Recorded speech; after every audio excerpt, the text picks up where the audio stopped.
17번째 문제입니다. 그림은 차단기 트립 방식을 나타낸 도면입니다. 트립 방식의 명칭을 쓰세요라고 했어요. 그림을 보고 트립 방식을 찾아야 되는데요. 지금 그림을 보면 무엇으로 여기에 있는 트립 코일을 여자하고 있는가 살펴볼 수가 있을 거예요. 무엇으로 여자하죠? 그렇죠. 요 전류. 여기서 이렇게 흘러가는 전류로 이렇게 흘러서 트립 코일을 여자하는 거죠. 여기서 OCT라고 하는 게 요걸 이야기하는 거고요. OCR이라고 하는 것은 요 접점을 이야기하는 겁니다. 여기에 있는 이 코일은 요것은 OCR 여자 코일입니다.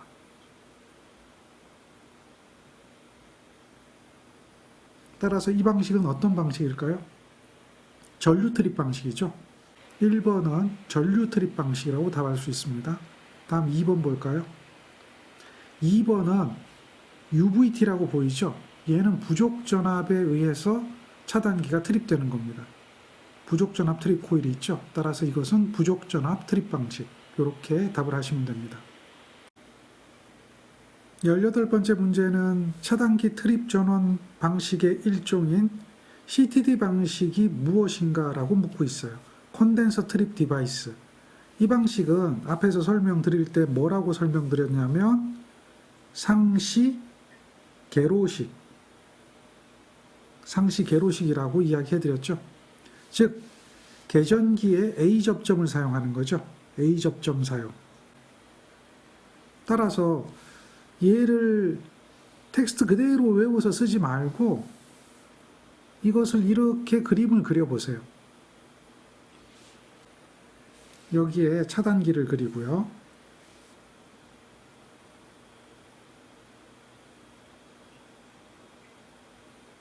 변류기가 잔류 회로로 3대가 구성이 되죠. 그리고 여기에 OCR과 OCGR이 있죠. 요거는 뭐라고요? OCR입니다. 여기는 OCGR이죠. 여기에 트립 코일이 있고요. 그 다음 여기에 CTD니까 이런 형태로 되어서 이 부분에 콘덴서가 연결되는 거예요. 여기에 콘덴서. 물론 콘덴서를 충전은 해야겠죠. 콘덴서가 연결이 되고 다음 이렇게 과전류 계전기로 여자 코일로 변류기 2차 전류가 들어가줘야 되죠.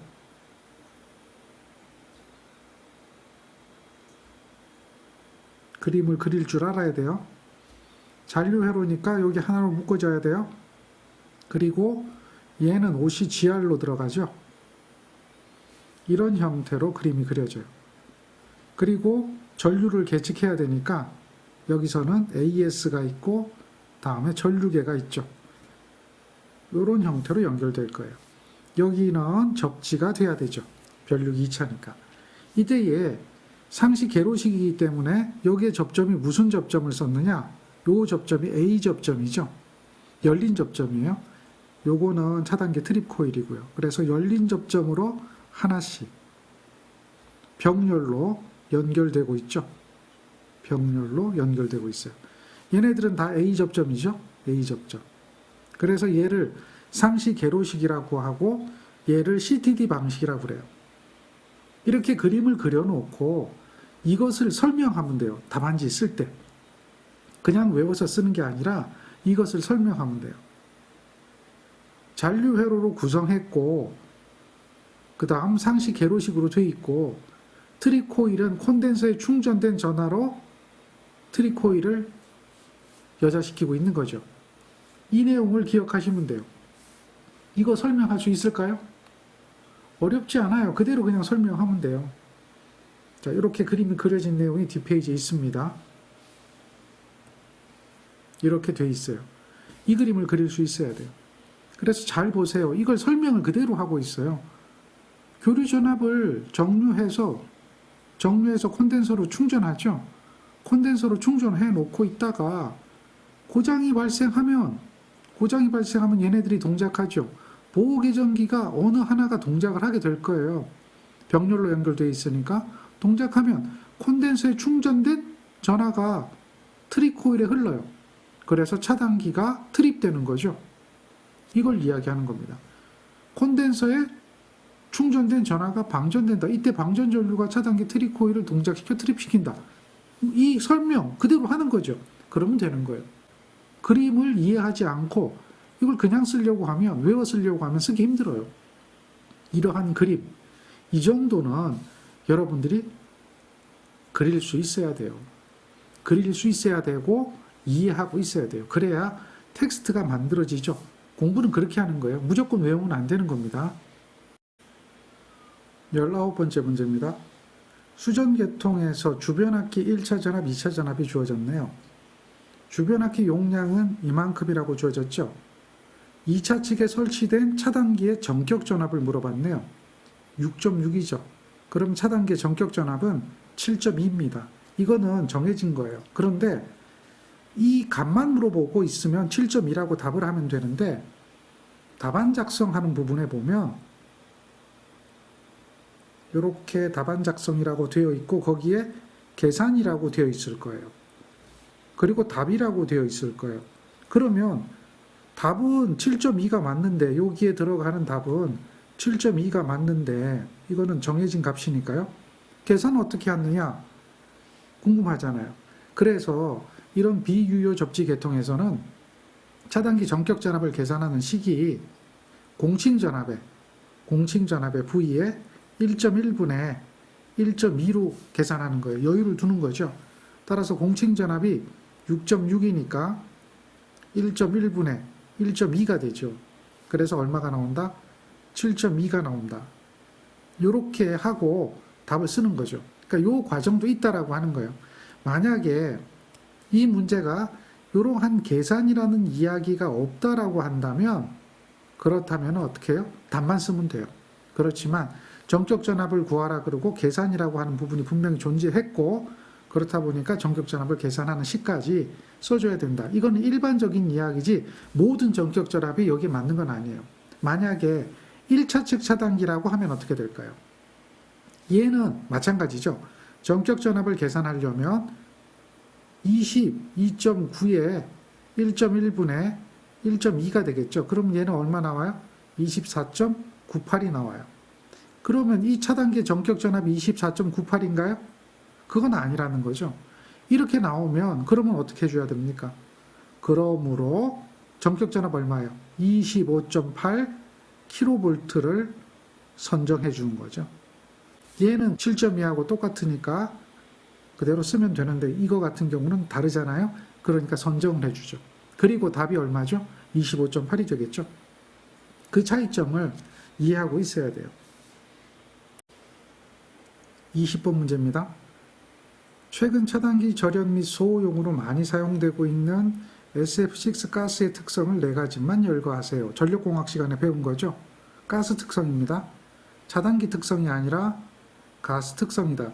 차단기하고 가스에 대한 구분을 해줘야 돼요.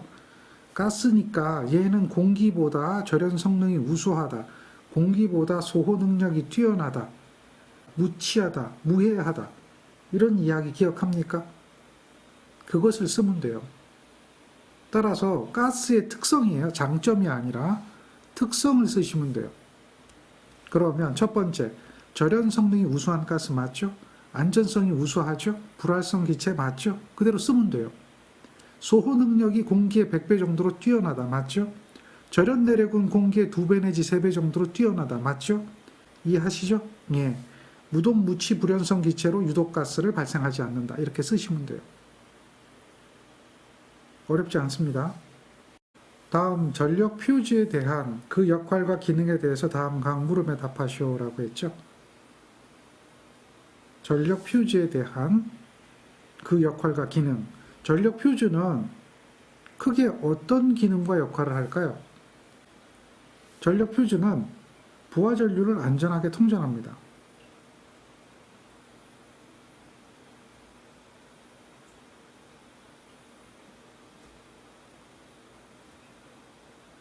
다음 두 번째, 과전류를 차단하죠. 일정 값 이상의 과전류. 이것을 차단하죠. 차단하여 무엇을 하는 거죠? 기기보호하는 거죠. 이렇게 쓰시면 돼요. 이거는 일반적인 우리 퓨즈의 기능 다 알고 있는 거예요. 과전류인데 단락전류 차단이죠. 전로나 기기를 보호하는 것이다. 부하전류를 안전하게 흘려줘야 되는 거죠. 당연한 얘기입니다. 과전류가 아니고 부하전류를 안전하게 흘려주는 거예요. 이런 부분들은 여러분들 잘 기억하고 있어야 돼요. 그리고 퓨즈의 가장 큰 단점으로 볼 수 있는 건 뭘까요? 재사용 불가죠. 다시 쓸 수 없다라고 하는 겁니다. 그 다음 주어진 표에 동그라미 한 곳에다가 개폐장치 명칭을 쓰는 거예요. 어떤 개폐장치이겠는가? 이렇게 묻고 있네요. 첫 번째 항목은 퓨즈라고 예시되어 있죠. 그럼 1번 항은 모두 다 회로 분리나 사고 차단이 되네요. 차단기가 되겠죠. 두 번째는 사고 차단이 안 되네요. 과부하는 되는데 이렇게 되면 이것은 뭐가 될까요? 개폐기가 되겠죠. 개폐기 과부하 보호할 수가 있어요. 특히나 대표적인 과부하 보호 개폐기가 뭐가 있죠? 우리가 개폐기로 알고 있지만 과부하 보호가 되는 개폐기는 ASS 등이 있죠. 또는 똑같은 기능이죠. AISS 등이 있단 말이죠. 기억하고. 세 번째는 회로 분리만 가능한 게 뭐죠? 달록이죠. 이 정도는 기억할 것 같아요. 그 다음 큐비클 종류에서 이 큐비클이라고 하는 것은 무엇을 얘기하냐면 폐쇄 배전반을 이야기해요. 폐쇄 배전반에서 PFS형 큐비클이라고 하는 것은 주 차단 장치로 어떤 것들을 조합해서 사용하는가. 그러니까 이거하고 이걸 조합하는 거 아닌가요? 그렇죠. 그대로 쓰시면 돼요. 전력, 퓨즈와 개폐기를 조합해서 쓰죠. 그게 답입니다. 이렇게 해서 이런 문제의 답을 해결할 수 있어요. 그리고 요것이 주어지고 이것을 완성하라 하는 내용도 있어요. 따라서 이 표 자체를 잘 기억해 줘야 됩니다. 다음 문제 볼게요. 22번 퓨즈의 전격사항을 쓰는 문제입니다. 그대로 쓰시면 됩니다. 6.6은 최대 설계 전압 나와 있네요. 여기는 6.9 또는 7.5 kV 주어져 있죠. 단위 안 써도 됩니다. 다음 13.2는 15 나와 있으니까 얘는 15.5 이건 암기하고 있어야 되는 내용이죠. 그 다음 22.9입니다. 22.9는 얼마요? 23, 25.8 설계 최대 전압입니다. 요거는 퓨즈의 전격 전압이죠. 66은 얼마입니까? 69, 그 다음에 여기는 72.5. 다음 154죠. 169 있네요. 여기는 161입니다. 요거는 예시고 내선 규정에 나온 표 그대로니까 그 자체를 묻는 거니까 특별히 의미 갖지 말고 그대로 암기하는 게 바람직합니다. 보통 전격을 선정할 때는 이 설계 최대 전압으로 요 값을 선정하는데요. 이거는 나라마다 다 다르니까 요건 조금씩 다르게 기억하는 게 좋습니다. 그 다음 전력 퓨즈에 대한 단점 5가지를 쓰세요라고 했어요. 어떤 단점이 있을까요? 가장 먼저 눈에 들어오는 게 어떤 겁니까? 재투입할 수 없다라고 하는 거죠. 두 번째는 과도 전류에 용단되기가 쉽고 결상 우려가 있다. 결상이라는 것은 한 선이 끊어질 수 있다는 이야기죠. 그게 두 번째입니다. 한 선이 끊어진 다음 두 선이 살아있으니까 전동기 같은 경우는 소손될 우려가 있습니다. 그 다음 또 하나의 특징, 과전류 계정기는 탭을 선정하고 시간을 정정하잖아요. 한시 정정, 순시 정정 이런 것을 할 수가 있단 말이에요. 그런데 퓨즈는 그게 안 되는 거죠. 그래서 동작, 시간, 전류, 특성 이것을 자유롭게 조정할 수가 없습니다. 네 번째는 보호가 되지 않는 영역이 존재하죠. 보호가 되지 않는 영역, 특히 한류형 퓨즈에서 그렇습니다. 다섯 번째는 고속도 차단을 하거든요. 장점이긴 하지만은 고속도 차단에서는 높은 전압이 발생할 수 있다. 이 부분을 생각하시면 됩니다. 그렇게 해서 5가지를 잘 적어주시면 됩니다. 다음 문제는 전력 퓨즈에 대한 이용상 장점이라고 하는 부분이에요. 좋은 점. 좋은 점은 소형 경량입니다. 큰 차단 용량을 가지죠.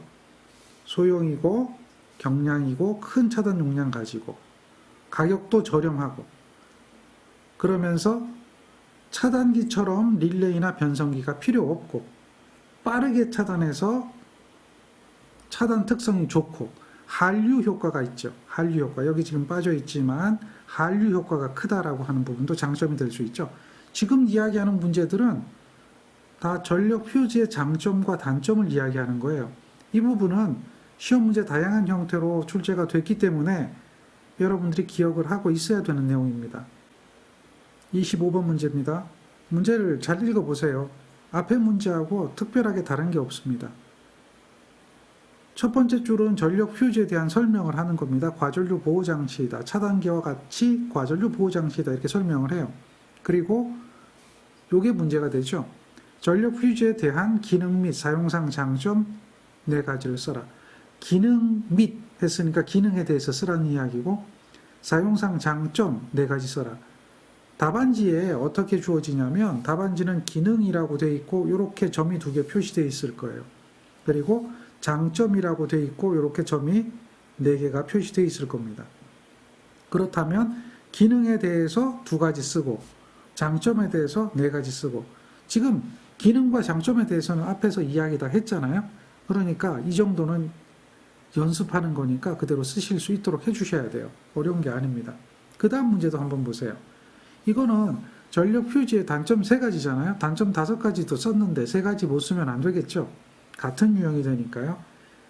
비교하고 문제를 풀 수 있도록 하시기 바랍니다. 또 보세요. 이 문제 27번. 같은 유형입니다.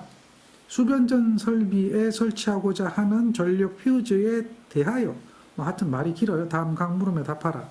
전력 퓨즈의 가장 큰 단점이 무엇인가? 이미 답이 다 됐죠. 그리고 여기서 이제 새로운 게 나와요. 전력 퓨즈를 구입하고자 한다. 가서 어디서 사온다는 이야기예요. 구입하고자 한다. 그때에 고려할 사항을 4가지 쓰는 겁니다. 구입할 때 가서 무엇을 가지고 구입해 옵니까? 그 얘기하는 거예요. 그럼 내가 구입하려면 스펙을 알아야지 구입을 할 거 아니에요. 그 스펙을 생각하는 거예요. 첫 번째, 어디에 쓸 것이냐? 전압이 얼마짜리냐? 그 부분을 생각해야 되겠죠. 전격 전압입니다. 그 다음 여기에 흐르는 전류가 얼마냐? 얼마의 전류에 견뎌야 되느냐? 어떤 부하 전류를 안전하게 흘려줘야 되느냐? 그게 바로 뭐예요? 전격 전류죠. 그리고 어떤 전류가 흘렀을 때 끊어질 것이냐? 그 전류도 설정해 줘야 되겠죠. 그게 뭡니까? 전격 차단 전류입니다. 어디에 쓸 것이냐? 인입구에 쓸 것이냐? 변압기에 쓸 것이냐? 즉 한류형 퓨즈 쓸 것이냐? 비한류형 퓨즈 쓸 것이냐? 사용 장소가 되겠죠. 이런 것들을 이야기하는 거예요. 따라서 요거는 처음 보는 것 같지만 충분히 여러분들이 생각해낼 수 있는 사항입니다. 그냥 외우지 마세요. 내가 살려고 하는데 그냥 퓨즈 주세요. 이렇게 안 하잖아요. 전격을 갖다 이야기해야 그 전격 값을 사올 수가 있는 거죠. 그리고 그것을 쓸 수가 있는 거죠. 전격을 잘못 구입하게 되면 어떻게 될까요? 보호를 못하거나 또는 오부동작, 보호가 안 되는 거죠. 오동작, 고동작, 아무것도 아닌데 그냥 동작하거나 이럴 수도 있다는 거죠. 오동작과 오부동작이 일어날 수가 있습니다. 그런 것들을 고려해야 돼요. 그리고 퓨즈의 특성 3가지가 있죠. 이 특성에 대해서는 앞에 이론에서 자세하게 설명드렸죠. 시간과 전류 특성에 관한 이야기, 용단 특성, 전차단 특성, 단시간 허용 특성 이렇게 3가지 기억해야 돼요. 이것이 퓨즈의 3가지 성능, 특성입니다. 이것을 묻기도 합니다. 그래서 잘 정리하고 답을 하셔야 됩니다. 28번째 문제입니다. 수변전 설비에 설치하고자 하는 파워 퓨즈, 전력용 퓨즈, 이것은 사용 장소, 전격 전압, 전격 전류 등을 고려하여 구입해야 하는데 앞에 문제에 대한 내용 여기 다 나와 있죠. 이거는 사용 장소, 전격 전압, 전격 전류 등을 고려하여 구입해야 하는데 이외에 고려하여야 할 사항 3가지 이것을 더 써라. 이렇게 이야기합니다. 그러면 이번에는 이 퓨즈를 어떤 것을 고려해서 사야 될까요? 변압기 여자 도립 전류에 동작하지 않아야 되죠. 과도 전류에 대해서 동작하지 않아야 되죠. 이거는 당연히 퓨즈의 특성 곡선이 있어요. 그것을 보고 구입을 하는 겁니다. 즉 퓨즈에 대한 특성 곡선에서 모든 보호장치는 특성 곡선이 있어요. 한시 특성이 있다는 거죠. 순시 특성이 있다는 거죠. 그런 특성을 파악하고 여자 도립 전류, 변압기 투입할 때 끊어지지 않도록 여자 도립 전류에 동작하지 않아야 된다는 거죠. 그 다음에 얘는 파워 퓨즈거든요. 파워 퓨즈라고 하는 것은 무엇을 얘기합니까? 한류형 퓨즈라고 하는 겁니다. 이런 한류형 퓨즈는 과부하 전류에 동작합니까? 안 합니까? 과부하 전류에 동작하지 않죠? 그렇죠. 과부하 전류에 동작하지 않아야 된다라고 이야기하고 있어요. 한류형 퓨즈. 얘는 오로지 뭐에 의해서 동작한다? 단락 전류 보호용이죠. 단락 전류에 의한 동작만 한다. 그래서 한류, 전류 제한이 된다는 얘기죠. 전류 제한을 한다는 이야기는 무슨 전류를 제한하는 거죠? 단락 전류 제한이에요. 이 부분 설명드렸죠. 전류 0점 차단, 전압 0점 차단 이러면서 설명드렸어요. 그 2가지가 굉장히 중요해요. 그 다음에 차단기하고 잘 보호 협조를 해줘야 돼요. 퓨즈는 과부하 보호가 안 되니까 차단기를 당연히 써야 되겠죠. 그래서 큐비클 타입이 뭐가 돼야 되냐면 PF하고 CB하고 이런 형태, PF, CB형의 형태로서 구성을 하거든요. CB형만 쓰거나 또는 PF, CB형만 쓰거나 차단기가 모든 걸 다 하거나 아니면 차단기하고 퓨즈하고 같이 하거나 그 다음에 또 뭐가 있죠? PFS형이 있죠. 이게 큐비클의 종류예요. 3가지 종류가 있는데 PF가 들어가면 과부하 보호가 안 된다는 거죠. 그래서 CB가 있어야 되는 거예요. CB는 다 되니까 관계없는데 PF가 들어가니까 과부하 보호가 안 된다는 거죠. 그래서 S가 있는데 이 S를 뭘 쓰는 거예요? ASS를 쓴다는 거죠. 과부하 보호가 가능한 S. 그래서 여기에서는 ASS나 또는 AISS를 사용하는 거죠. 이런 차이점이 있다는 거죠. 3가지가 있다. 따라서 당연히 얘는 이것과 보호 협조가 돼야 된단 말이죠. 어느 영역에서는 어느 것이 동작하고 어느 영역에서는 어느 것이 동작하고 이거는 동작 전류하고 동작 시간 이 시간에 대한 개념까지 적용을 해줘야 돼요. 이게 굉장히 중요한 거죠. 그래서 그것을 한시정정이라고 하는데 그런 것들이 필요하다는 거죠. 단락 전류가 흘렀을 때 몇 초 이내 동작해라. 어떤 전류가 흘렀을 때 몇 초 이내 동작해라. 뭐 이런 사항들을 잘 보호협조를 선택해 줘야 되겠죠. 그런 것들이 고려해야 될 사항들입니다. 정리하세요. 29번째 문제입니다. 요건 계산하는 문제네요. 배전선에서 800kW 역률 0.8 이러한 부하에 공급할 경우 배전선 전력 손실은 90kW다. 지금 부하와 병렬로 300kVA 콘덴서를 설치할 때 배전선 전력 손실은 몇 kW가 되겠는가? 이 문제는 어떤 문제냐면 역률 개선 문제예요. 역률이 80%인데 콘덴서를 연결해서 개선했어요. 그랬더니 손실이 줄어든대요. 우리가 역률 개선했을 때 나타나는 긍정적인 면, 그 면에서는 손실이 줄어든다라고 하는 것을 기억했단 말이죠. 그걸 공부했단 말이죠. 그러니까 그 값이 얼마나 줄어드느냐 이거를 생각해 보는 거예요. 자, 그런데 여기서 잠깐 보면 개선 후 역률이 얼마인가 이걸 몰라요. 이 문제를 풀려면 개선 후 역률을 알아야 되고 개선 전 역률이 0.8이고 개선 후 역률이 얼마가 나오면 역률이 개선됐으니까 역률에 따라서 손실이 어떻게 변화되는가 이것을 찾아내야 돼요. 이 문제를 해결하기 위해서 첫 번째로 좀 기억해야 되는 기본 지식은 손실이라는 식이죠. 3배의 i자승 r이라고 하는 이런 식 기억하나요? 이게 손실이잖아요. 자, 이 식은 3배의 i제곱이니까 i 값을 구해서 집어넣어 보죠. 여기다가 이렇게 하면 i가 구해지죠. 제곱에 r이 되는 겁니다. 따라서 이걸 정리하면 제곱하면 3은 약분돼서 없어질 거예요. 따라서 이러한 식으로 나오죠. 이게 손실이에요. 즉 손실은 역률의 제곱에 반비례하는 거예요. 역률의 제곱에 반비례한다. 이거를 먼저 기억하고 있어야 돼요. 이 사항을 기억하지 못한 상태가 되면 이 문제는 풀 수가 없는 거죠. 그 다음에 역률 개선. 역률 개선 콘덴서 용량의 크기는 무효전력 마이너스 무효전력이잖아요. 개선 후 무효전력하고 개선 전 무효전력이 있을 거 아니에요. 그래서 개선 전 무효전력에서 개선 후 무효전력을 빼주면 그것이 뭐가 된다? 콘덴서 용량이 된다. 이렇게 기억하고 있잖아요. 그리고 여기서는 콘덴서 용량을 구하는 것이 아니라 그 값이 주어진 거죠. 그러면 코사인 세타 2, 즉 개선 후 코사인 세타는 어떻게 될 것인가? 이것을 생각해야 돼요. 따라서 이 문제를 풀려면 기본 지식이 있어야 되는데 이 개념을 알고 있어야죠. 이 개념은 굉장히 기본적인 개념이고 꼭 알아야 되는 개념이에요. 의외로 이런 것들을 몰라서 우리가 문제를 못 푸는 경우가 더러 생길 수가 있어요. 그러면 잘 보세요. 이 이야기는 역률이라고 하는 것은 뒤진 역률이에요.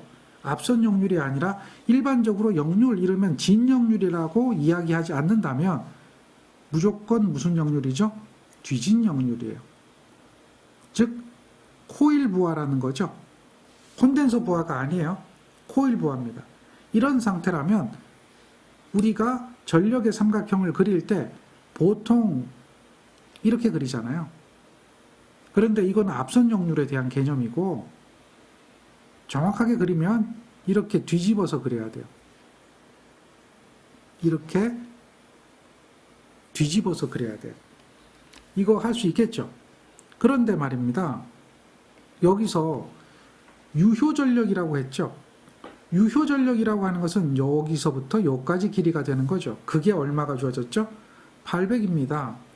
그리고 또 하나 더 여기 코사인 세타 1이라고 하는 게 주어졌어요. 코사인 세타 1이 얼마죠? 이것이 0.8입니다. 그렇다면 우리는 이 값 가지고 빗변의 길이와 높이의 길이를 구할 수가 있어요. 빗변의 길이와 높이의 길이. 빗변의 길이는 어떻게 구하느냐? 알죠. PA에 코사인 세타를 하면 P가 된다는 거죠. 그러니까 PA라고 하는 것은 어떻게 계산해요?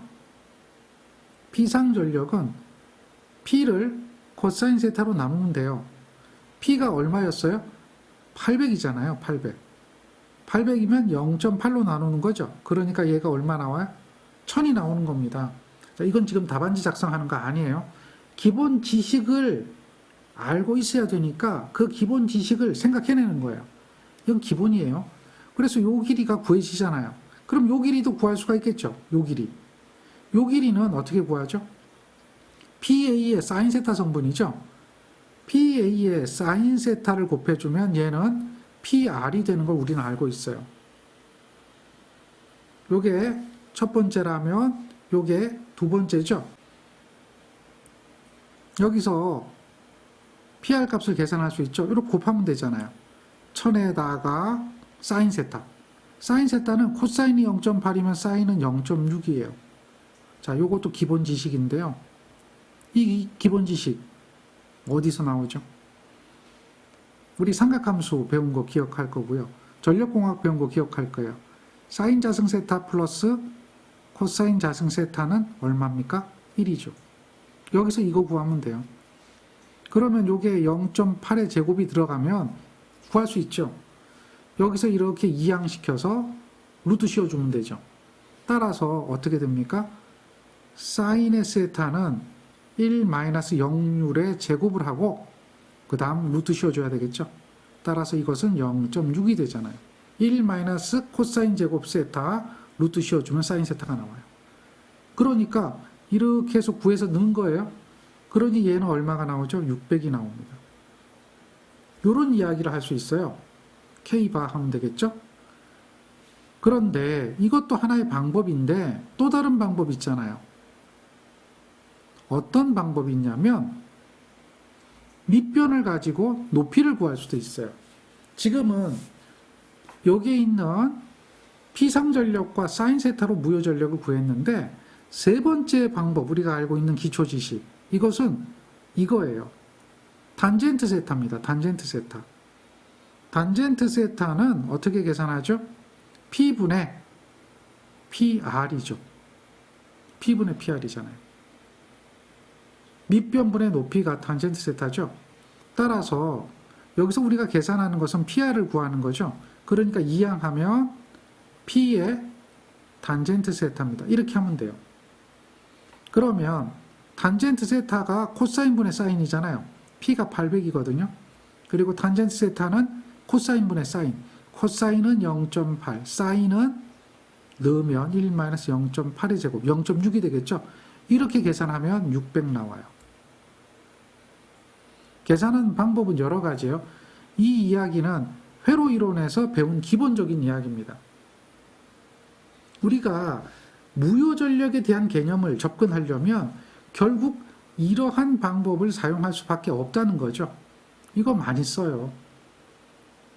무효전력을 알려면. 그런데 자, 기본 지식입니다. 무효전력에서 무효전력을 빼준 거죠. 그러면 새로운 무효전력이 나오잖아요. 정리가 되나요? 그래서 이 역류를 구할 수가 있는 거예요.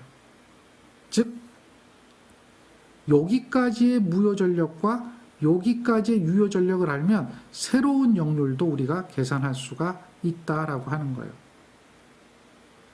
어렵지 않습니다. 따라서 이 문제를 해결하려면 역률에 대한 개념을 접근해야 된다. 새로운 역률. 그래서 새로운 역률을 계산해 줍니다. 역률 코사인 세타 2는 개선 후 역률이 되겠죠. 코사인 세타 2는 어떻게 계산하죠? 피상전력분의 유효전력입니다. 따라서 피상전력이 얼마냐 이걸 생각하면 돼요. 피상전력이 얼마냐. 피상전력은 유효전력의 제곱에 무효전력의 제곱이죠. 유효전력은 변함이 없어요. 얼마? 800입니다. 무효전력이 600이잖아요. 600인데 300을 넣어주었죠. 이 300이 왜 나왔나? 알 겁니다. 주어졌으니까. 600이 왜 나왔나? 계산했죠. 이거에 제곱을 해주는 거죠.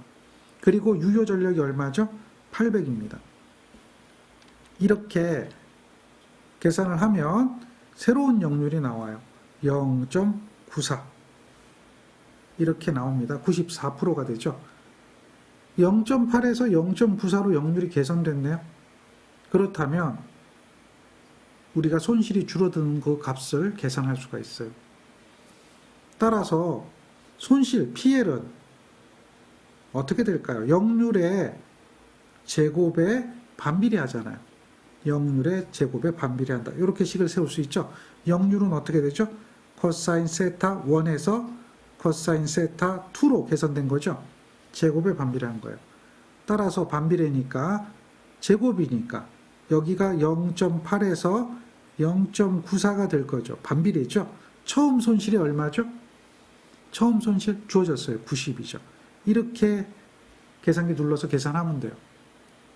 이걸 계산하게 되면 65.19kW 나옵니다. 65.19kW. 따라서 이게 답이 되죠. 답 65.19kW. 이 부분은 계산 과정이 돼야 되겠죠. 답안 작성을 그렇게 하시면 돼요. 계산이라고 나온 부분에는 계산식 써주고 답 써주고 이렇게 해주면 되죠. 이 문제를 풀기 위해서는 기본 지식이 따라다니는데 기본 지식 꼭 기억해야 되죠.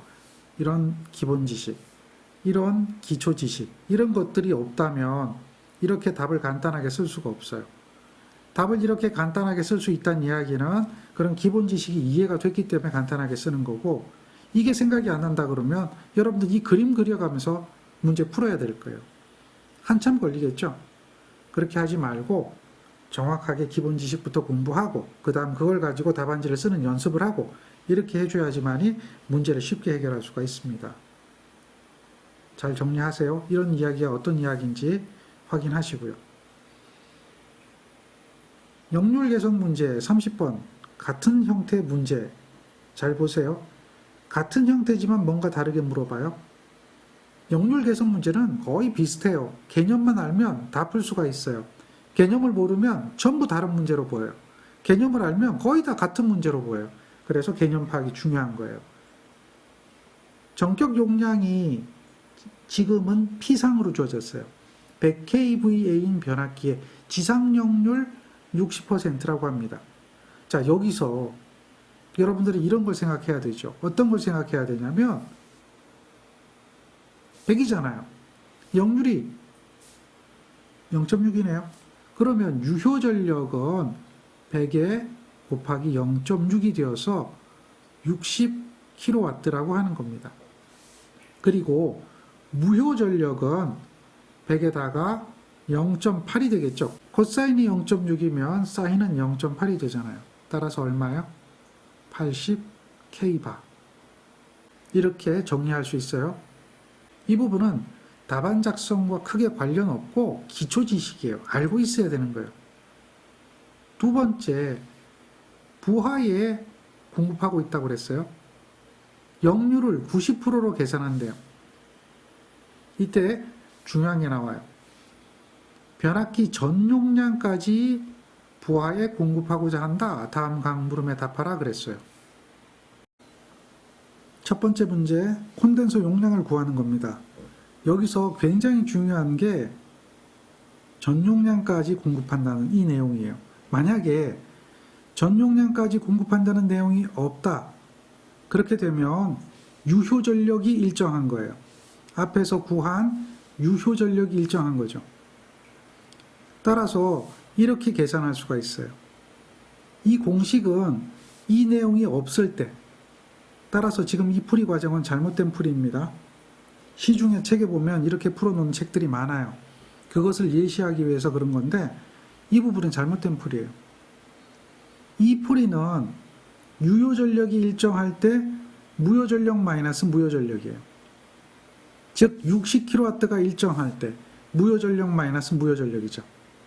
그렇게 해서 계산한 값입니다. 따라서 기본식에서 여기서 들어가는 이 식은 당연히 킬로와트가 되겠죠. 기본식에서 개선 전 역률에서 개선 후 역률을 뺀 거예요. 뭐가 없을 때? 전 용량까지. 이 내용이 없을 때. 변압기 전체 용량을 공급한다. 이 이야기는 무슨 이야기냐면 이게 굉장히 중요한 거예요. 원래 역률이 이렇게 존재하잖아요. 그러면 개선하잖아요. 개선하면 여유가 생기죠. 어떤 여유가 생깁니까? 이마만한 변압기 용량의 여유가 생기죠. 여기서 여기까지가. 여유가 생기잖아요. 개선을 하니까 이만큼 개선하니까 변압기 용량이 줄어들어요. 여기 있는 이 부분은 일정하죠. 여기 60은 일정한데 그 다음에 여기가 80인데 요 놈을 개선하니까 실제 부하가 줄어들잖아요. 변압기에 걸리는 부하가 줄어든단 말이에요. 이거는 전 용량까지 공급하는 게 아니에요. 여유가 생긴 거고 부하는 변함이 없단 말이죠. 역률만 개선한 거라는 거죠. 그래서 새로운 역률로 개선이 되고 이런 이야기예요. 그런데 이 문제 조건은 부하를 갖다가 이 부분까지 그대로 더 공급한다는 이야기예요. 그러면 이렇게 공급을 하면 수직되는 선을 내려 그어보면 여기에 뭐가 생기죠? 델타 P라고 하는 유효전력의 증가분이 생기는 거죠. 그게 두 번째 문제예요. 개선에 따른 유효전력의 증가분, 무효전력의 증가분은 이야기하는 거 아니에요? 물론 무효전력도 증가해요. 여기서 이렇게 직각삼각형 그려보면 유효전력이 증가하면 여기서 무효전력도 증가하는 건 당연하죠. 왜냐하면 새로운 역률 얼마? 0.9로 개선했으니까 0.9로 부하가 증가하는 거니까 유효전력도 증가하고 무효전력도 증가할 것이다. 그래야지 0.9가 유지되잖아요. 문제는 0.9로 개선했다고 그랬지 0.9보다 좋게 향상시켰다. 그렇게 얘기 안 했거든요. 따라서 전 용량까지 공급한다라고 했을 경우는 이 부분까지 더 고려하는 거예요. 그러면 콘덴서 용량이 어떻게 되는가? 이걸 잠깐 살펴보면 좀 확대해 볼게요.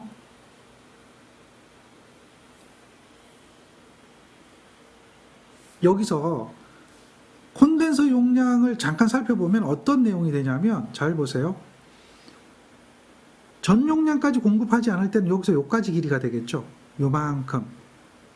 그런데 무효 전력이 증가하니까 여기 무효 전력이 증가했죠. 유효 전력도 증가하니까 전 용량까지 공급하잖아요. 그러면 공급해야 되는 콘덴서 용량은 요만큼이 돼요.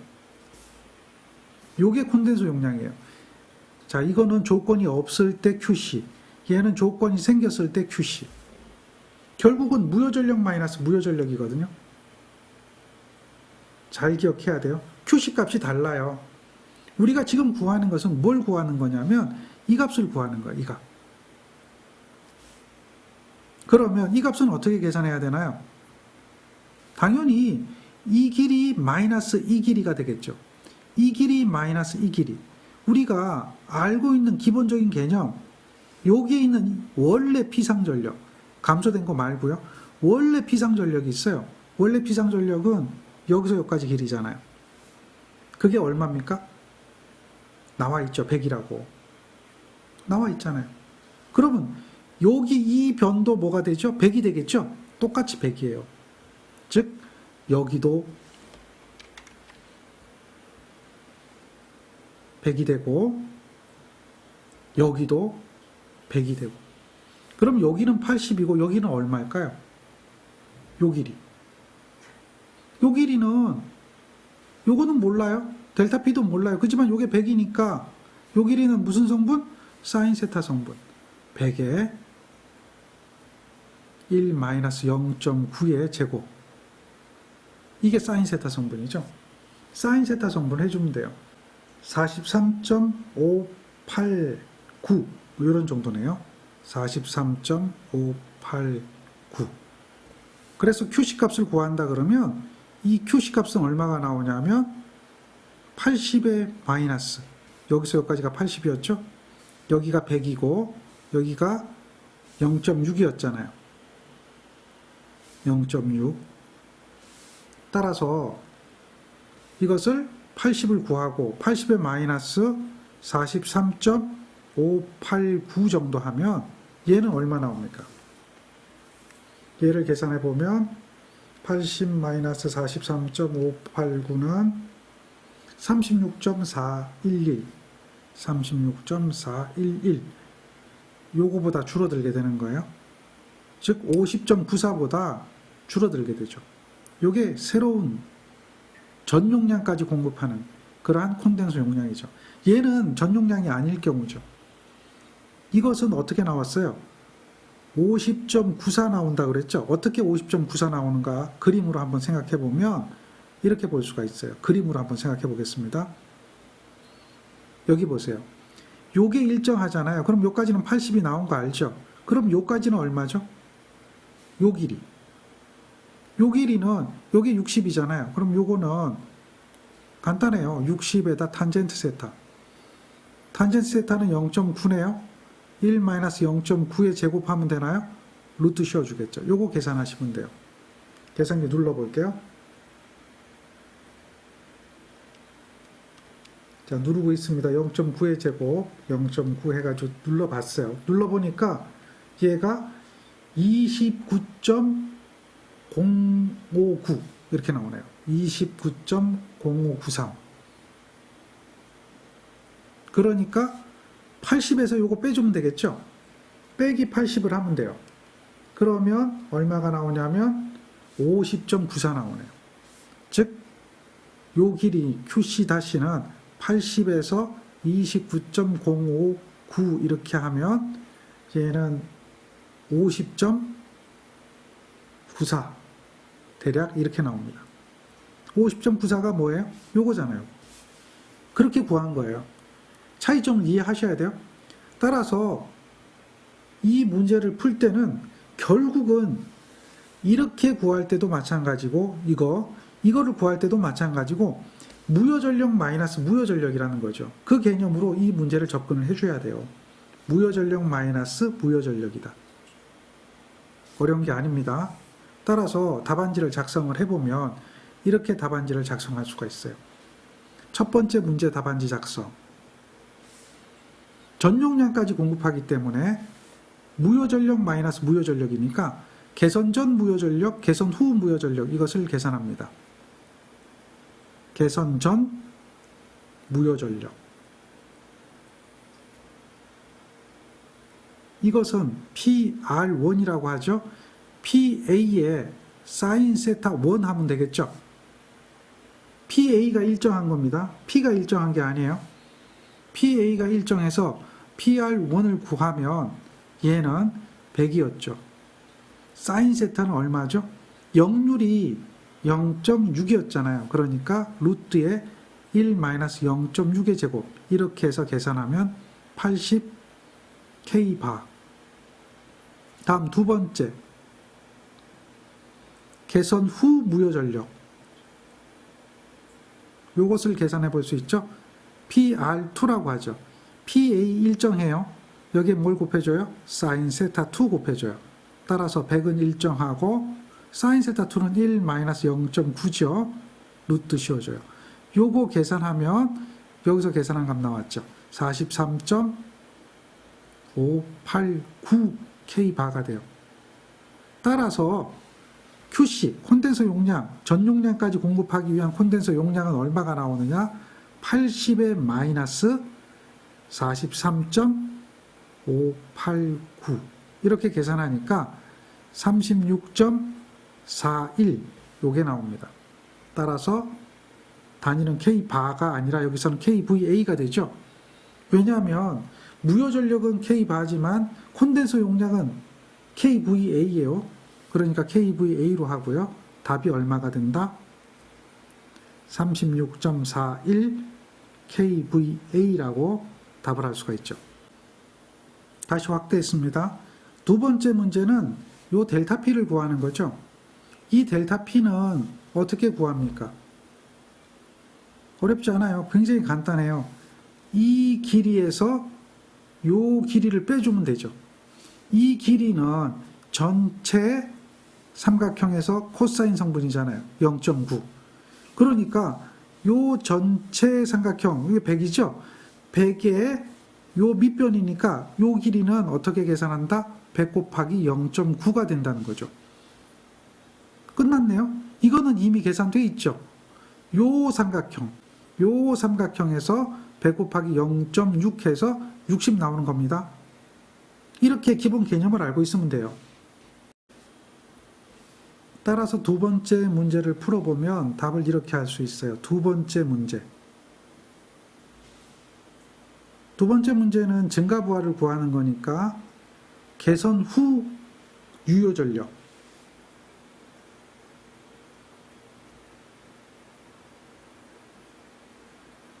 이 부분이죠. 유효전력의 증가니까 P 요거는 후니까 2라고 할게요.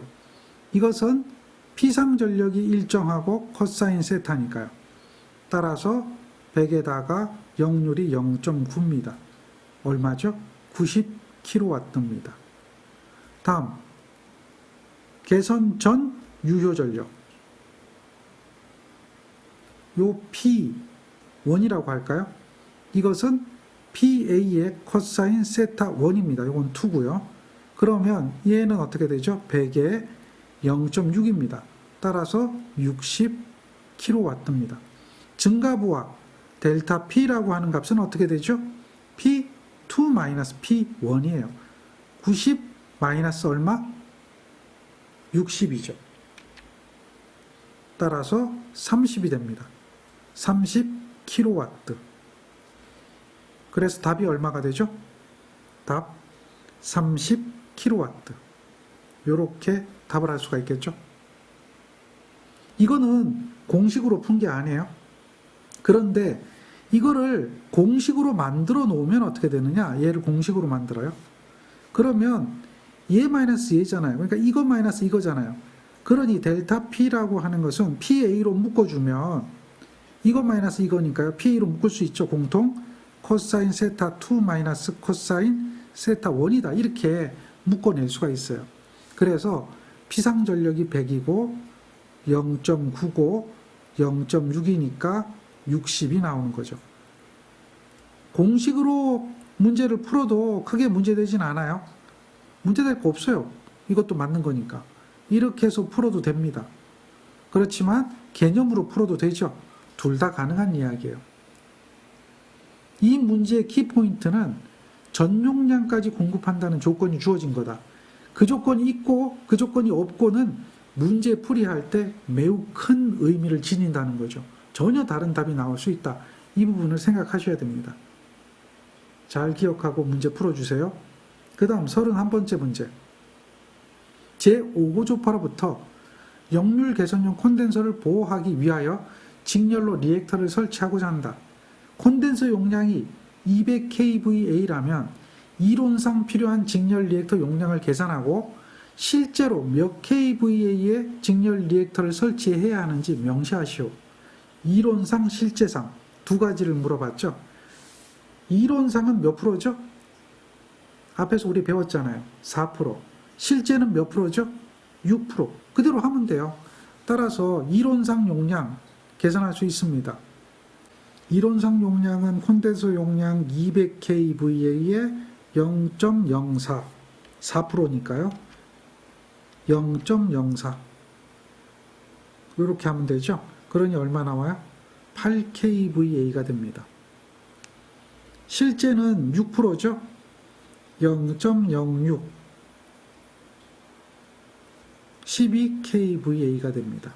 이렇게 답을 하시면 돼요. 어려운 얘기 아닙니다. 이 문제는 굉장히 쉽고 간단한 문제입니다. 이 문제는 조금 수정을 해주세요. 이 부분, 전력 개통 일부 이렇게 나타내면 문제를 풀 수가 없기 때문에 전력용 콘덴서 개통 이렇게 문제를 좀 수정해 주세요. 전력용 콘덴서 개통의 일부를 나타낸 것이다. 물음에 답하라. 첫 번째 문제가 회로를 완성하는 겁니다. 그러면 요 밑에가 콘덴서가 설치되는데 콘덴서는 델타 결선으로 결선이 되죠. 그림을 그릴 때 델타로 그립니다.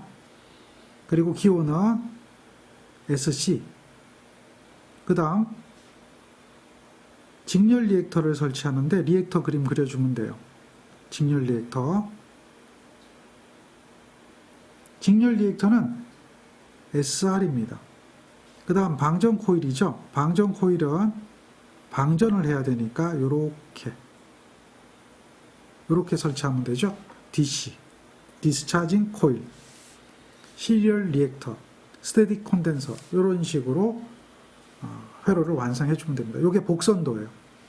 그리고 두 번째 문제는 명칭을 한글로 쓰래요. 따라서 쓸 수 있습니다. 방전 코일. 두 번째 직렬 리액터. 세 번째는 전력용 콘덴서.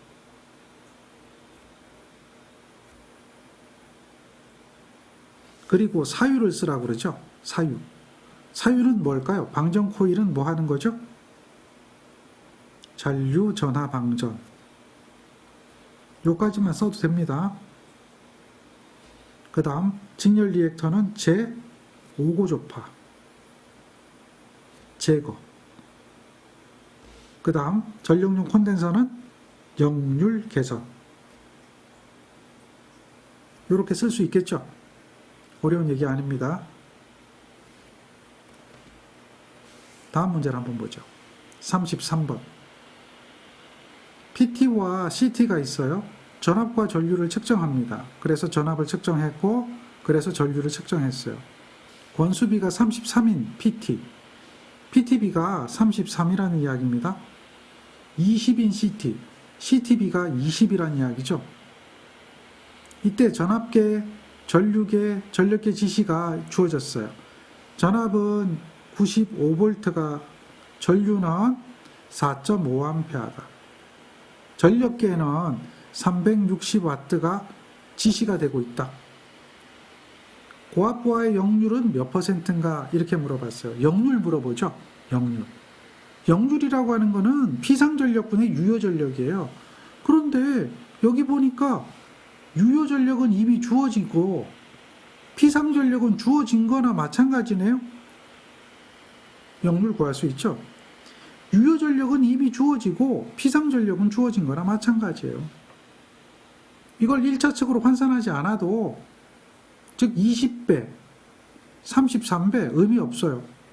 환산하지 않아도 2차로 역률 계산할 수 있잖아요. 이 문제는 그래서 보기보다는 되게 심플하고 간단한 문제예요. 역률은 어떻게 계산하죠? 코사인 세타 피상전력분의 유효전력이잖아요. 피상전력은 전압 곱하기 전류가 되고 유효전력은 그대로죠. 자, 전압이 얼마입니까? 95. 전류가 얼마입니까? 4.5. 전력은 얼마죠? 360. 이렇게 되어 있죠. 이렇게 계산하시면 돼요. 계산하면 0.8421. 0.841. %로 나타내면 84.21%죠. 따라서 역률은 몇 %가 되겠는가라고 했기 때문에 답 84.21%. 이렇게 답을 할 수 있습니다. 요 풀이는 숫자가 다르죠? 요 풀이는 다릅니다. 그래서 이건 5류고, 요 풀이는 시중에 책이 그래 돼 있는 부분들이 있으니까요. 5류고, 바뀐 숫자대로 답을 하시면 돼요. 360 주어졌고 95 주어졌고 4.5가 주어졌습니다. 따라서 거기에 맞게 풀이를 작성하시면 됩니다. 간단한 이야기입니다. 그 다음 문제 보죠. 이 문제도 역률에 관한 문제입니다. 어느 수용가가 당초 처음이란 이야기예요. 처음 늦은 역률 80%, 100kW 부하를 사용하고 있었는데요. 새로 역률이 60%, 80kW 부하를 증가했어요. 그 부하가 2개가 된 거죠. 이때 합성 역률을 90%로 개선하는 데 필요한 콘덴서 용량은 이렇게 물어봤어요. 그러면 자, 풀이 방법이 여러 가지가 있는데 설명을 다 드릴게요. 잘 들으세요. 여기에 있는 부하에 대한 새로 증가한 부하하고 기존의 부하, 그 부하에 대한 전체적인 유효전력과 전체적인 무효전력을 계산하는 방법이 있어요. 이때에 유효분은 유효분끼리 더해줘야 되고 무효분은 무효 더해줘야 돼요. 맞죠? 그냥 더하는 게 아니죠. 따라서 최초의 유효전력이 있고 역률이 있다면 유효전력을 알고 있고 무효전력을 계산해야 돼요. 잘 보세요. 그 다음 증가부하의 유효전력이 있으니까 증가부하에 대한 뭣도 계산해야 돼요? 무효전력도 계산해야 돼요. 따라서 전체 유효전력은 얼마일까요? 전체 유효전력은 100하고요. 80이죠. 그래서 180이 되는 거예요. 이 정도는 알 것 같아요. 무효전력을 계산해야 되잖아요. 100일 때 무효전력은 얼마죠? 100에 탄젠트 세타라고 하는 거 앞에서 배웠어요. 그래서 0.8이니까 0.6을 하면 되겠네요. 다음 80이죠. 80에 역시 탄젠트 세타 해야 되죠. 역률이 0.6이 주어졌네요. 0.8을 해주면 되겠죠. 이걸 계산하면 돼요. 그러면 얘가 얼마 나오냐면 181.67 나와요. 이거는 킬로바죠. 따라서 이걸 가지고 역률을 계산하는 거예요. 이걸 가지고 합성 역률을 구해야 돼요. 그러면 이때 역률이 얼마냐? 이때 역률은 개선 전 역률이죠. 이걸 계산해 보는데요. 개선 전 역률은 180 제곱에 181.67에 제곱해야 되겠죠. 루트 씌워줘야 피상전력이 될 거고요. 유효전력 180이죠. 이렇게 해서 계산하면 돼요. 0.7038. 70.38% 역률이 나와요. 따라서 얘를 90%로 계산하는 거죠. 얘를 90%로 계산하면 QC 값은 그러므로 기본 공식에다 넣어서 계산하면 돼요. 유효 전력 180이죠. 개선 전 역률 얼마라고요? 요거잖아요.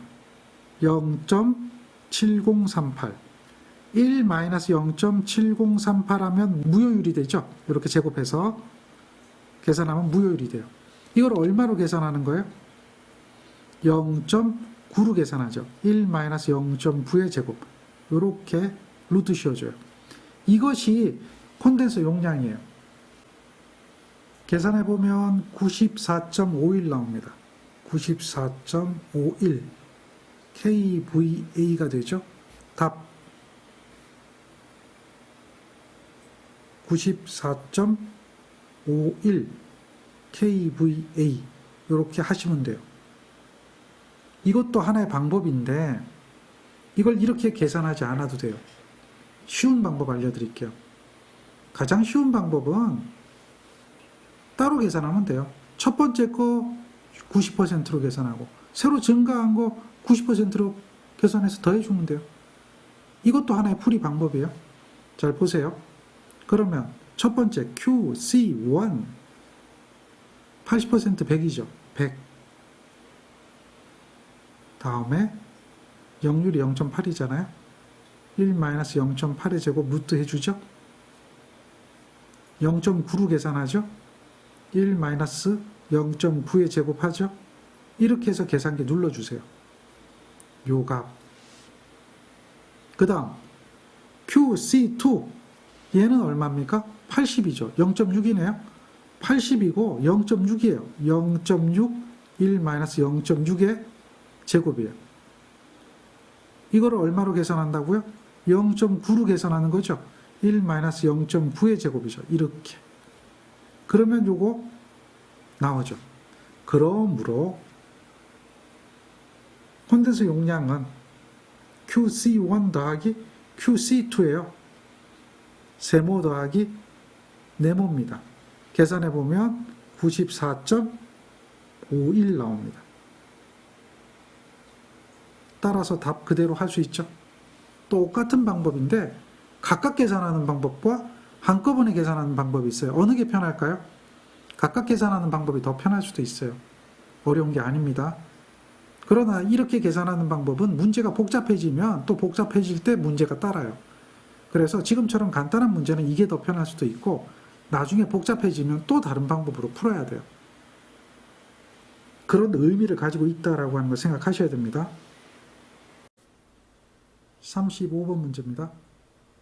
역률 80% 만 kVA에 2000 kVA의 진상 콘덴서를 설치할 때 역률이 개선됩니다. 이때 변압기에 걸리는 부하래요. 그러면 변압기에 걸리는 부하가 잠깐 이론 설명을 하면 이렇게 구해진다라고 하는 걸 알 수가 있어요. 지금 이렇게 부하가 있죠? 얘가 지금 1000 kV짜리예요. 그런데 얘가 역률이 80%니까 만에 곱하기 0.8이라고 하는 건 알고 있겠죠? 8000이 됩니다. 그럼 얘가 만에 곱하기 0.6이 돼서 6000이 되겠죠? 여기에 콘덴서를 설치하는 겁니다. 얼마짜리 설치했죠? 이 콘덴서 얼마짜리 설치했어요? 여기서까지. 여기 콘덴서 2000 설치했어요. 그러면 변압기에 걸리는 부하는 어떻게 계산이 되죠? 요렇게 되니까 요거 구하는 거죠, 요거. 요게 변압기에 걸리는 부하잖아요. 그것은 이거의 제곱에 이거의 제곱이죠. 그걸 루트 씌워주면 돼요. 그걸 풀어주는 거예요. 간단하죠? 그래서 유효전력을 계산합니다. 유효전력. 그 다음에 무효전력을 계산하고 이걸 빼줘야 되죠? 그리고 요거의 제곱, 요거의 제곱을 해서 루트 씌워줘야 되겠죠. 잘 보세요. 따라서 변압기에 걸리는 부하, 여기서는 W로 했는데 W로 해도 좋습니다. 안 그러면 뭐 한글로 써도 되고요. W로 해도 되고 PA로 해도 되고 관계없어요. 우리가 알고 있는 기호 그대로 PA로 씁시다. 이것은 요 길이 생각해야 되니까 유효전력을 구해야 되잖아요. 유효전력 만에 곱하기 0.8 유효전력의 제곱. 무효전력은 얼마죠? 만에 곱하기 0.6 이렇게 하면 이렇게 해서 제곱하면 그냥 만 나오겠죠? 근데 그게 아니잖아요. 콘덴서까지 고려해야겠죠? 콘덴서 얼마예요? 2000. 보상해야 되니까 빼줘야 돼요. 제곱을 하죠? 이거를 루트 씌워주는 거예요. 이렇게 한 번에 구해도 돼요. 이렇게 하면 되죠. 요거 계산하면 얼마 나올까요? 결국 같은 이야기네요. 이거하고 똑같은 이야기네요. 단지 한 번에 풀었다 이 얘기뿐이죠. 8944.27 얘는 뭐라고요? 단위가? 그렇죠. 피상전력. 이렇게. 따라서 답이 어떻게 나와요? 이렇게 나오는 거죠. 답은 꼭 적어야 돼요. 따라서 답은 이렇게 꼭 적어주세요. 요거는 계산 과정입니다. 여러분들 계산 과정은 이렇게 쓰셔도 돼요. 이렇게 쓰셔도 돼요. 관계없어요.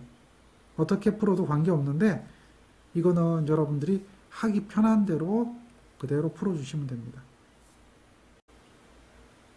36번 문제입니다. 역률 80%, 500kV 부하를 가지는 변압설비에서 150kV의 콘덴서를 설치해서 역률을 개선한 경우 이 변압기에 걸리는 부하는 얼마인가요? 조금 전에 했던 문제 기억납니까? 같은 형태죠? 여러분 한번 풀어보세요. 동일한 형태니까 한번 풀어보면 쉽게 이해할 수 있을 겁니다. 37번 문제는 조금 복합형 문제인데요. 나중에 배울 이야기도 있으니까 일단 우리가 배운 것까지 한번 문제를 풀어보죠. 그림과 같은 했어요. 그림은 이제 유도전동기 그림이고요. 삼상회로로 운전하는 유도전동기가 있다. 이 회로에 그림과 같이 두 개의 전력계를 연결했어요. 이전력계법이란 조건은 없었는데 두 개의 전력계를 연결했어요. 그게 이전력계법이에요. 그리고 전압계 및 전류계를 접속한 후에 지시값이 주어졌어요. 6.4, 2.5, 230 이렇게 전압전류까지 다 주어졌어요. 전동기 역률 구하래요. 그리고 역률 개선시키는데 콘덴서 용량 구하래요. 그림을 한번 볼까요? 이렇게 되는 건데 이걸 가지고 무엇을 구하라 그랬냐면 역률을 구하라 그랬어요. 그런데 이전력계법의 역률을 구하는 방법은 공식이 있죠. 코사인 세타. 이 공식은 어떻게 되느냐? 아마 기억할 거예요. W1 더하기 W2 이렇게 될 거고요. 그 다음 분모는 2배의 루트에 W1의 제곱에 플러스 W2의 제곱에 마이너스 2배의 W1, W2라고 하는 거 기억하나요? 이 내용 어디서 배운 겁니까? 회로 이론에서 배운 거 맞죠? 그래서 여러분들 이걸 공식으로 알고 있어요. 따라서 여기다가 숫자를 대입을 그대로 할 겁니다. 만약에 풀라 그러면. 주어진 숫자 보니까 6400이네요. 6.4 2500이네요. 2.5 그 다음에 2배의 루트에 6400의 제곱 2500의 제곱 마이너스 6400 곱하기 2500 이렇게 해서 곱하기 100 하면 역률이 나오겠죠. 이건 이전력계법으로 계산한 겁니다. 전력계 두 개를 이용해서 이전력계법으로 계산하는 거예요. 그럼 이 결과가 어떠한 결과가 나왔어요? 어떠한 결과가 나왔어요? 퍼센트라고 가정을 합니다. 그런데 말입니다. 이때에 잠깐 생각해 볼 게 있어요. 여기 전압을 200V를 주고요. 여기 전류를 30A를 줄 때 하고 이거를 바꿔가지고 220V로 하고 얘를 50A로 하고 이렇게 주어지면 전력계 값이 변함이 없다. 이럴 수가 있나요? 그건 사실 말이 안 되죠. 그럼 전력계 값도 바뀌어야 되는데 문제 출제하는 사람이 그렇게 하지 않고요. 원래 여기에 이러한 전력계 값이 나올 때에 수치가 있어요. 그 수치, 즉 요 P3 전력이 루트 3배의 곱하기 200V에 곱하기 30A 이렇게 하면 피상전력 나오죠. 이렇게 해서 나온 이 값, 그 값이 뭐예요? 요거잖아요. 요거하고 요게 두 개가 같아야 돼요. 그래야 얘가 일정하잖아요. 그렇죠. 처음에 문제 출제한 사람은 아마 같았을 거예요. 그래서 이렇게 풀어도 즉 요 피상전력의 값을 이렇게 이야기해도 같을 거라고, 그래서 둘 다 답을 해도 같을 거라고 이렇게 해서 문제를 냈을 거예요. 그런데 시간이 흐르다 보니까 문제가 변형이 됩니다. 이러한 값을 고려하지 않고 여기에 있는 값을 임의로 주어지는 거예요. 예를 들어서 240V다. 이러면 어떻게 할 거예요? 이렇게 풀라고 할까요? 이렇게 풀라고 할까요? 난감하죠. 그래서 문제가 되는 문제 중에 하나입니다. 이전력계법의 문제 맞는데요. 그런데 전압계 전류계가 주어졌으면 전압계 전류계로 풀어라 이 이야기예요. 자, 여기서 중요한 이야기가 한 가지가 있어요. 문제가 이게 맞지 않게 주어지더라도 문제가 이전력계법에 의해서 풀어라 그러면 이걸로 풀면 돼요. 그런 조건이 없으면 맞을 수도 있고 맞지 않을 수도 있잖아요. 그럴 때는 전압과 전류가 주어진 조건이 이걸로 풀라고 하는 거예요.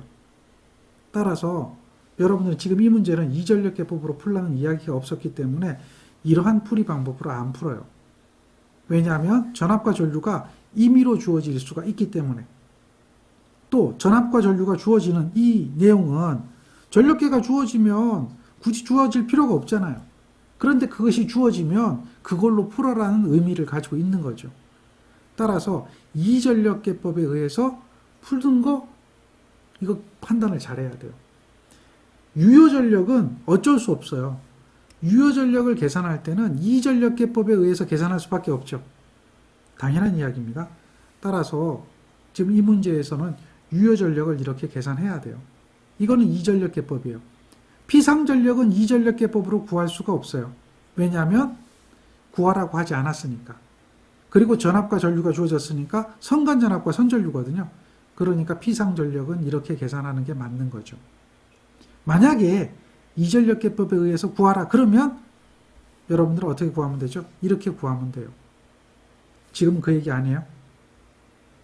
따라서 역류를 구하라 그러면 피상전력과 유효전력으로 역류를 계산하죠. 여기까지가 키포인트예요. 이 문제는 이 부분을 잘 판단해야 돼요. 이거는 문제를 출제할 때 잘 고려해서 출제해야 되는데 출제자가 거기까지 생각을 하지 않고 단순하게 숫자만 바꾸어서 내므로 인해서 생기는 그런 문제점이죠. 따라서 그것에 맞게 우리는 풀이를 해야 됩니다. 그렇다고 문제가 잘못된 건 아니에요. 문제가 잘못된 건 아니고 문제 출제 의도가 분명히 있으니까 그것에 따라서 문제를 해결하면 되는 겁니다. 그 다음 역률 개선하는 거는 동일하죠. 우리가 지금까지 봤던 방법 그대로 동일하게 역률을 개선해야 돼요. 유효전력이 요 앞에 들어가야 되니까 여기서 구한 유효전력이 그대로 들어가면 돼요. 그래서 역률 개선하는 것까지 구하라 이 이야기죠. 그리고 여기서 한 가지 더 생각해 봐야 되는 게 있는데 요 부분이에요. 이거는 아직 여러분하고 같이 공부하지 않았죠. 이거는 나중에 설명을 할 겁니다. 나중에 설명하면 이게 어디서 배우냐면 동력설비에서 배워요. 동력설비에서 배우는데 동력설비 다 배우고 나서 다시 이 문제 한번 풀어보세요. 그러면 이 부분은 쉬울 겁니다. 그래서 지금은 이 부분을 건너뛰겠습니다. 그리고 나머지 부분은 크게 문제되지 않고 풀이 방법이나 또 계산하는 방법 이런 부분은 충분히 다 할 수 있을 거예요. 지금까지 했던 거 그대로 생각하면 되니까. 그런데 여러분들이 여기서 지금 고민해야 될 사항 이전력계법 이걸 고민해야 돼요. 자, 이전력계법에 대한 이 역률 공식은 또 당연히 알고 있어야 되는 거고 회로이론 시간에 배웠던 거니까. 그리고 이전력계법에 의해서 유효전력 구할 때 요거 기억해야 돼요. 전력계 두 개를 그림처럼 연결했을 때 유효전력 구할 때 W1 더하기 W2 그 다음 무효전력 구할 때 어떻게 하죠? W1 마이너스 W2 하면 안 되고요. 요거에 몇 배 해줘야 돼요? 루트 3배 해줘야 되는 거. 여기까지. 요까지 다 기억해 줘야 돼요. 그리고 피상전력은 당연히 이것 제곱 해서 루트 씌워주면 되죠. 2배의 루트에 W1의 제곱에 플러스 W2의 제곱에 마이너스 W1, W2가 피상전력이죠. 요거 이전력계법. 이거는 지금 실기 공부하는 게 아니라 이전에 필기 공부할 때 회로 이론에서 삼상교류에서 전력 계산할 때, 전력 측정할 때 공부했던 겁니다. 그것까지 같이 여기서 정리해주고 이 부분까지도 정리해줘야 되겠죠. 그리고 이 문제, 관행도 문제 보면 이전력계법에 의해서 구하세요라고 해가지고 전압전류 주어진 게 있어요. 그때는 전압전류로 구하면 안 되고 이걸로 계산해야 된다. 거기까지 정리해 주시기 바랍니다.